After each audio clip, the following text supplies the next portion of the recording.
I started documenting the small thing I was doing at work, and that became the proof my boss needed to promote me. And this is the point of today's episode. For those who don't know, I'm Roma and this is Marketing Career Ladder, the show where students and graduates get real answers about breaking into marketing.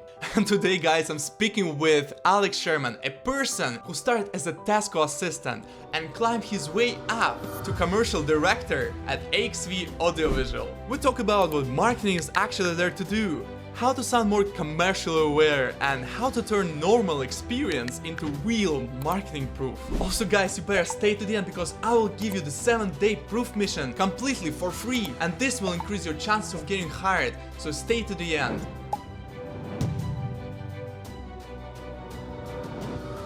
I think you're marketing yourself when it comes to that stuff. So you need to show what you're capable of. Why should I pick you? Here's the bullet points from a numbers perspective, from an information perspective, really quickly. Is a lot of people will say that their product's for everyone. No, it's not.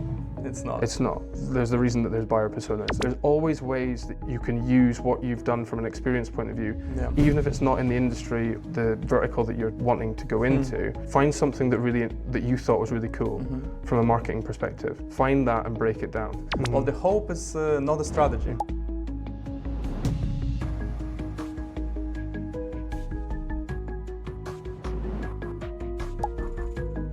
So Alex, you mentioned you worked across design, sales, marketing, and throughout that career, what that has taught you about what marketing is actually there to do? I think there's three kind of key points. It's communicate, differentiate, and relate. Okay. So being able to communicate what the business that you're working for, the product that you're trying to sell, communicating that to the correct audience, not just an audience, but making the people that you want to understand what you're doing. Differentiate, so understanding the value proposition. So could you elaborate on that? Yeah, so the value proposition is kind of understanding what makes you unique. What value are you offering to whoever you're speaking to? Yeah. So that might be, again, a product, it might be a service, it might be consulting, it could be anything, but understanding how you differentiate from your competitors, from the rest of the people in the market, that's your secret sauce. I see. And if you're able to understand that, it allows you to, it can help you navigate your way further up in a career path, but it also shows that you understand what you're doing, you understand the product, taking that time to understand what you're talking about, not just going in and making images and kind of going through the motions, actually understanding what you're talking about and the product that you're trying to sell, or the messages that you're trying to get across, that kind of stuff. Okay, so you have to be like fully prepared before actually sort of launching. You can't possibly probably figure it out on the way, but it's going to be way more difficult. But it's usually better to prepare in advance. Yeah, for sure. Just ask questions. Asking questions is the best thing you can do. And then again, relate. So being able to relate things. Being able to relate to people, whether that's problems, so talking to people about the problems that they may be having, rather than here's all the benefits. Are you having issues with delivering on time? Are you having issues with X, Y, or Z? That being able to relate is kind of that instant, right? Cool. I mean, yes, I am having that issue. Now you need to communicate how we do it, and why we differentiate from everyone else. Why you should pick us. That's perfect. Thank you very much for this answer. Of course. And I also wanted to know, if a junior wants to work in marketing, what makes you think that he understands the business value? What are like the core things that he needs to focus on? It's a really good question because it can be really hard to get your foot in the door with stuff like this. But again, the questions bit. Ask questions. If you prove that you can understand or that you're willing to learn about the business, you don't need to necessarily understand kind of the commercial side, like how it brings in money. You'll learn that as you go, especially if you're in a business for a long time. But the ability to ask questions early on, understand the product, maybe just try and think outside the box a bit. Don't go through the normal steps. Again, differentiate yourself from the other people that you're maybe competing for a job. But my main thing is ask questions. Just be really inquisitive, be a sponge. So that's what, when I started out, there was a guy, Charlie Scott. he now owns he actually at the time he owns a branding agency in Wonderful. Singapore. All right. So I was lucky enough to be able to speak to him, and his main thing was just be a sponge, ask questions, just gain as much experience as you can, whether it's in practical work, whether it's kind of case studies, like doing your own stuff, whatever it may be. Just try and learn as much as you can. Yeah, because life is continuous learning. For sure, and everything it's always evolving as well. Especially in marketing, there's always that's for sure. algorithms or new ways that people are kind of absorbing information, like video content. Definitely. I suppose it also depends on the size of the company that you're going into as well, because if you're in a really large corporation, it can be a bit harder to go and get visibility on those other sectors. And what's the hardest part of it? Because you're more niche, you're more pigeonholed. So if you're expected to do kind of a very specific job, whereas if you're in a smaller organization, it gives you visibility of kind of all these other areas, and you probably will bleed into the other areas. That's how I ended up in sales. Okay. So I was doing marketing for a software, and then I understood the software loads, and then I was giving input into how the software was working, and then they were like, oh, well, you know this really well, do you want to try and sell it? I was like, yeah, sure. Oh, yeah, why not? Spend this many years, or this many months, understanding the whole concept about it. Of course I'm ready. Yeah. That's wonderful. And I would love to know your answer on this specific question. So what do you think beginners usually get wrong about what actually business wants from a marketer? Yeah, well, again, it goes back to the size of the business. I think there's some people that will want someone to just fill that role, but I think for you to get additional value, it's just being inquisitive. It's being fair enough if you want to just go in and do a 9 to 5, fine, do your hours and go, fine. But you'll gain more value out of it and more knowledge out of it if you really are engross yourself. I always talk about emotional investment, being emotionally invested in what you're doing. So actually caring about your input, your output, what that does for the business from a positive kind of analytical point of view as well. So I would say, again, just be inquisitive, ask questions, and think of additional ways that you can add value. So it's not always, again, you will have the bits that you need to do in the business, depending on what kind of business it is, but you will always find ideas, or you'll always think of stuff like, oh, maybe if we did that, we could do that. Suggest it, always bring it up, try and add additional value from yourself, add more kind of, just the way that you act. I'm really big on the way that you are kind of in those situations. You're almost like your own shop window. Oh yeah. So the way that you talk, the way that you speak, the way that you think of things, it comes across. Like people can tell if you care, if you're invested, if you're creative, if you're kind of thinking like that. It's like I describe it like a personal trainer.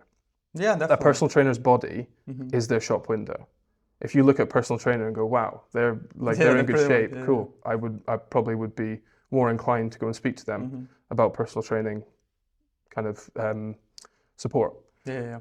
And I feel the same with a marketer, and I think it comes on to something we maybe touch on later, but around the way that you're going to get into the industry, your LinkedIn, your portfolio, stuff like that. And I would love to know your opinion about this particular question as well, because this is quite important. If someone, let's say, it doesn't or she doesn't have a proper marketing role yet, how could he or she speak about business, about marketing more commercially aware without overdoing or pretending? Yeah. So this was a really cool one to think about, because it took me back to when I worked in Tesco.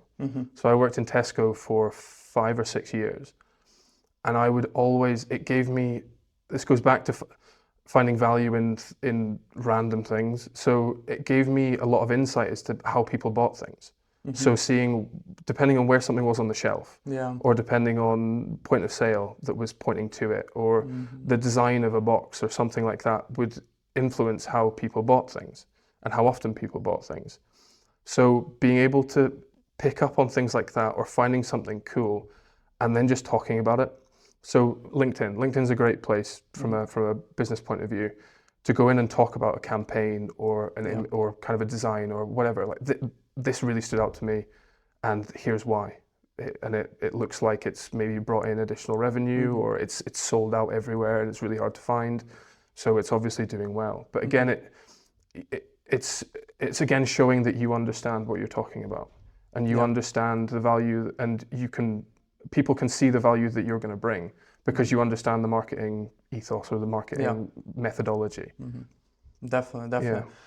Again, this story that you mentioned about working in Tesco, again, it brings up that question that we've talked about and explained as well, that you have to be curious. Yeah. Even like, it doesn't really matter what kind of job do you do. If you want to end up in marketing or in any other industries, you have to be always curious, learning something new, finding out new things to talk about. This is really cool. Thank you very much for that. No, of course. So when someone shows a uni project or like any self-made project, what would make it feel like connected to the real business value? I think there's a piece where you can talk around again the value proposition of stuff. So you can say this. So I've made this campaign. Here's everything. Here's why I made it. So here's the reason as to why this is like this, or I've scheduled this to be like this way. It shows that you understand that you've built something, but what the after effect will be. So the value of what you've created, how will that plug into the business, the service, the product, whatever it may be. That kind of thing, showing that you understanding that the value proposition of what you've done will create X, or should, or in theory create X. And also who you're targeting. So you can make something, and then a lot of people talk about how like, oh, my products. This actually goes back to another, maybe an additional piece of value that people can add to a business, is a lot of people will say that their product's for everyone. No. It's not. It's not. It's not. There's the reason that there's buyer personas and things like that you need to develop. And a lot of smaller businesses, not necessarily bigger ones, don't necessarily have the time to understand what that is. So being able to offer that and understand who you're targeting, being able to explain again from a uni project or something like that, this is why I've designed this is who we're targeting, and this is the reason that we're targeting this cluster, or maybe we're targeting a couple to understand we're A/B testing, so we don't know who we're actually targeting. So we've developed two different versions of this, one for this target, one for that target. But that would be, it's just going a bit more, going a bit deeper into just the initial creation and understanding the next level as to what would happen if that was implied into a real business. Yeah, definitely. Because there are definitely not just one step of creating a campaign. There are multiple steps that you need to find. For sure. And step by step, you realize that there is so much what includes in the marketing campaign or any other campaigns that you run. Yeah. Because even for this project, as you mentioned, you can't speak to everybody, absolutely. You can't be, let's say, in a good friendship with absolutely everybody. You have like sort of segments of people, and the same with my project as well. Yes, it's for students and like recent graduates, but specific students, the people who want to learn, who are ready to put some effort, time to develop something on their own. And you'll find weirdly that you appeal to additional audiences as well, just off the back of it. Just as things go and evolve, you'll find other niches pop on, and then you can kind of maybe adjust targeting to then add that on. So it's always review, evaluate, test. Absolutely. Perfect. And what would make you trust a junior that could work with, let's say, with clients, managers, or sales teams?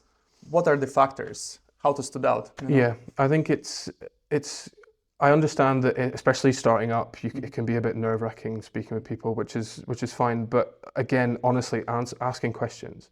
The more you ask people questions, the more people internally will open up to you, which will make you feel like you've got a better support network around you, which then in turn will make you feel more confident going externally from a sales perspective. And just ask to sit on calls, ask to sit in meetings. Just be there, and again, be a sponge. Just listen and understand what's going on.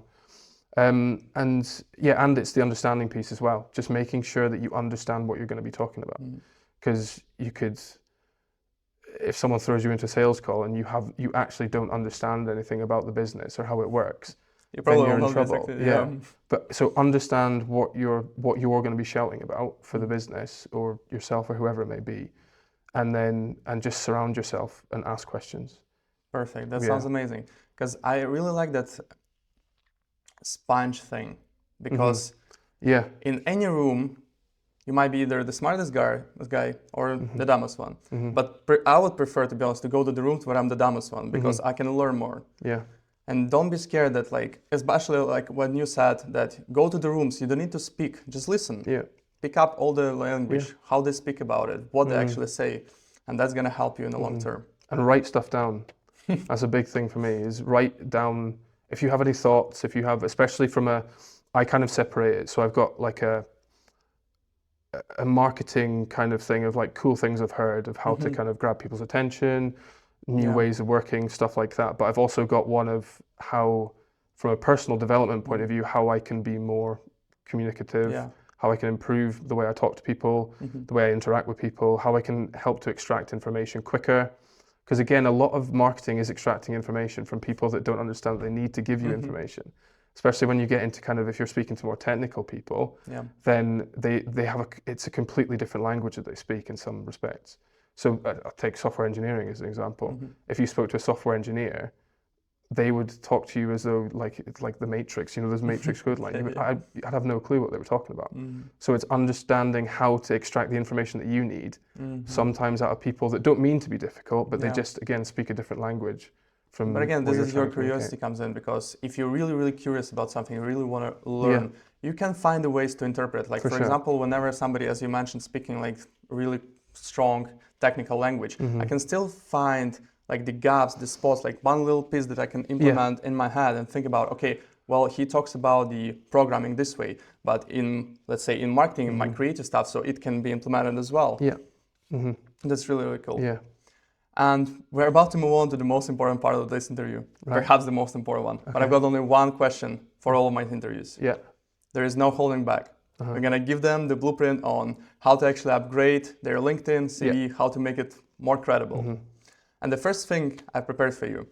So let's imagine you come across a random CV of a guy or a girl or a LinkedIn. What would you want to see first? What should grab your attention immediately? I think it goes back to the shop window thing. I think you're marketing yourself when it comes to that stuff. So you need to show what you're capable of. So for me, it's hitting with big statistics. And that may not be, again, if you're not in marketing already, then there's other ways that you can build statistics around things that you've done from a project point of view, from a university point of view, but hitting with big information quickly. Don't over-egg it. Like the best CVs, everyone knows the best CVs are 1 or 2 pages long. Exactly. But it's lay it out nicely. It shouldn't, like, I'm a bit more design leaning. So I'm like, give me it needs to be nice, like, it needs to look nice, but you need to hit me with why should I pick you? Here's the bullet points from a numbers perspective, from a information perspective, really quickly. This is why you should pick me. And then here's the rest of my information, would be the way that I would lay it out. I see. And talking about, like, I'm gonna add a little bit more to that question. So you mentioned bullet points. This is really important, of course, and to bring the important information first. But what about the, let's say, professional skills or technical skills? Do they actually matter at all?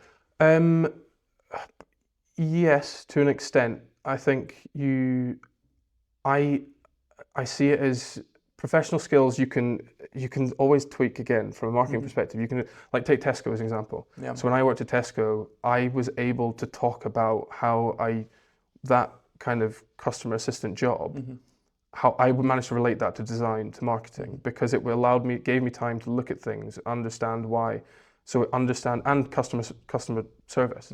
I'm speaking to customers day to day. I'm having to deal with, some interesting characters. So again, from a people perspective and that kind of thing, there's always ways that you can use what you've done from an experience point of view, even if it's not in the industry or the vertical that you're wanting to go into.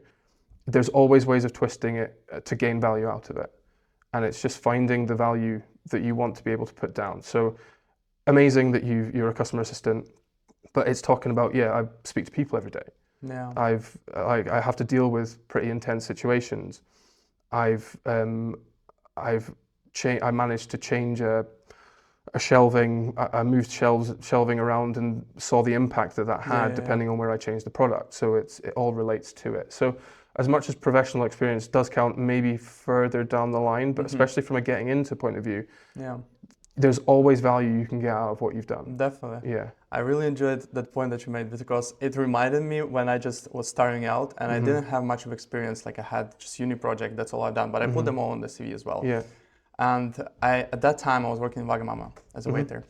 And then I remember I had the shift where I had to handle like 20 people, like sort of manage the team. I put it on my CV as well. I managed a team of 20 people that I've been like good communicator. People really enjoy talking to me. I increased sales by this much because I've been like doing this, this and that. And that's thinking actually helped me to get my first marketing job. And let's actually create sort of like a task because we have to sort of sum up what we've covered already. And I would love to know what sort of task would you give someone to do in 7 days to upgrade their LinkedIn or CV to make it more credible? So I would say my initial reaction to this question was that I would find something that you thought was really cool from a marketing perspective. Yeah. Was there a campaign that really stood out to you, or something you've walked past me like, bloody hell, that's a really good idea, or I've never thought of that before? Yeah. Find that and break it down. So I really love this. Here's why. This is what they did. This is why they did it. And the outcome has been amazing. And from my perspective, I think it's worked really well because of this, this, and this. So you're almost creating a case study or a breakdown on something that someone else has done, but you're again expanding on it and explaining why you like it, which again, from a knowledge point of view, from an understanding point of view, it's just helping to showcase that you understand that kind of stuff. From a flip side, from a creation point of view, with Instagram, with TikTok, with all that fun, you could create something yourself. Create something that doesn't exist and just create an account. Like you can set up an account in 2 seconds. Absolutely. Do something like that, create an account and see how many followers you can get. Try and like just play. Yeah, work use with an analytics. account. Yeah. So there's that side, but from my initial reaction to that question was find something that you felt really cool. It doesn't necessarily have to be something that was, worldwide or anything like that. It could be anything. Yeah. But that you really, from a personal point of view, really liked, because it'll help you to go a bit deeper into it if you're more interested in it. And that's quite obvious. For some reason, I still see people, especially when they create their LinkedIn accounts. I'm talking about students or like college students. They create an account and they forget about it. Yeah. And it looks blank. I remember I had to like cold message students to help them with the missions that I create.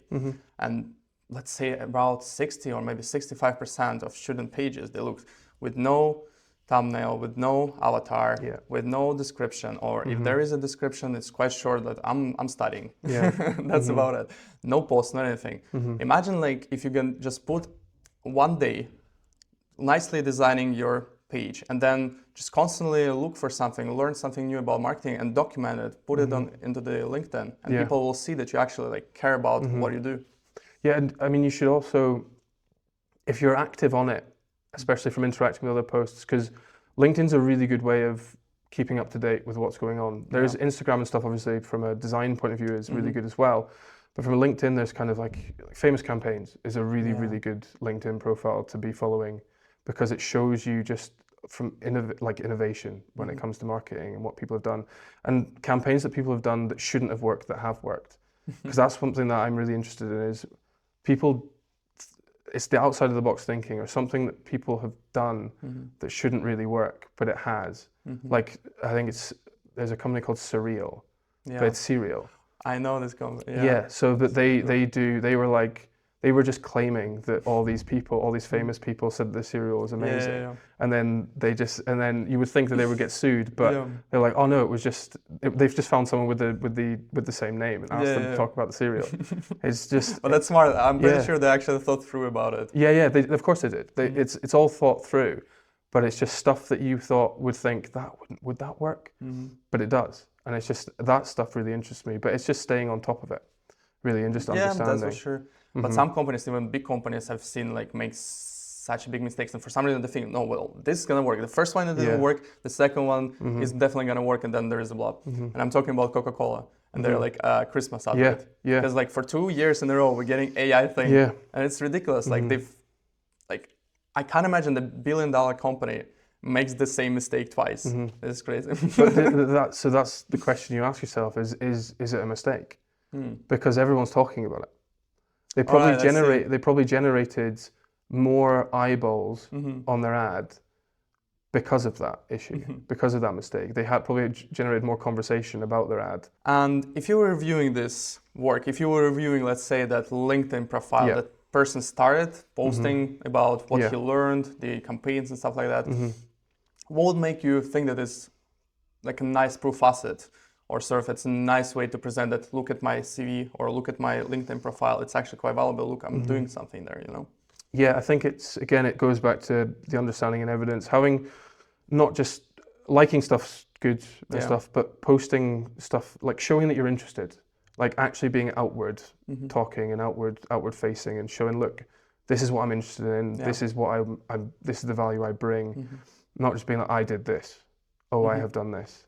It's, I've done this because of this, or I really wanted to, there's this brand that I love and I really wanted to create a campaign for them, so I just designed this. So I created this for them. Like a mock-up campaigns can work as well. So just, guys, for sure. if you do it, just specify exactly that it's a mock-up campaign, it's not a real thing. For sure. But I mean, tag them and just do, showing that you're keen. It really does come back to just showing interest and that inquisitive stuff, as Eric was talking about. That's the big thing for me, is willing to learn and willing to invest yourself into what you're going to be doing. That's for sure. Thank you very much for your answer. And I also wanted to ask you one last question. If you could text 18-year-old self about getting into marketing, what's the next step you would do in the next 48 hours? Ooh, that's a good one. I think structuring yourself into a routine of, especially if you're looking for work, if you're looking to keep your foot on the gas. So create a routine of, maybe I'll do one project a week, or maybe I'll look at a campaign a week and break it down and do all that, and then I'll convert that into a post, or I'll convert that into a video on YouTube. I'll create a short, I'll do something like that, but create a structure. Keep your foot on the gas, keep engaging with yourself and why you're doing this. Don't kind of let off and just build some stuff, build a portfolio and just leave it, and then hope that when you're sending stuff out, keep going. Keep that kind of hamster wheel going. I love the point that you made, because most of the people, they have sort of like a goal, vague goal, without like writing it down though. And then they say, well, I hope I'm gonna get it. Well, the hope is not a strategy. That's it. Sorry, to interrupt. That'd be another thing that I would say is start writing down early. I only adopted this kind of thing of writing down learnings from both sides maybe a year and a half ago. I wish I'd started that when I was kind of just coming out of school. I know. I've started probably writing down absolutely every single idea that I have in my head, tasks that I have to do throughout the day, my plans, my strategies, and so on. It helps you not only be aware of what you actually and where you're going, but it also trains your memory as well. Because the thing that because some people might argue and say, well, but when I type in Word using my keyboard, it's faster and easier. Yeah, it's faster and easier, but it doesn't stick. For sure. Yeah. There's scientific evidence that says if you write something down, you'll retain it better than you would if you were typing. Definitely. Yeah. And especially if you've learned something, it's also a good, cool thing to do that I've practicing as well. Is to go to your friend and explain it to him. Teach him about it. That's going to stick even better in your head. If somebody wants to follow your work, where does she find you? My LinkedIn probably is the easiest, but my LinkedIn is just Alex Sherman. Yeah. Perfect. You have to find me. And real quickly, I'm connecting with all the marketers and business owners in Aberdeen. May I get your contact? Of course. Yeah. Magic. Absolutely. Thank you very much. Cheers. Thank you.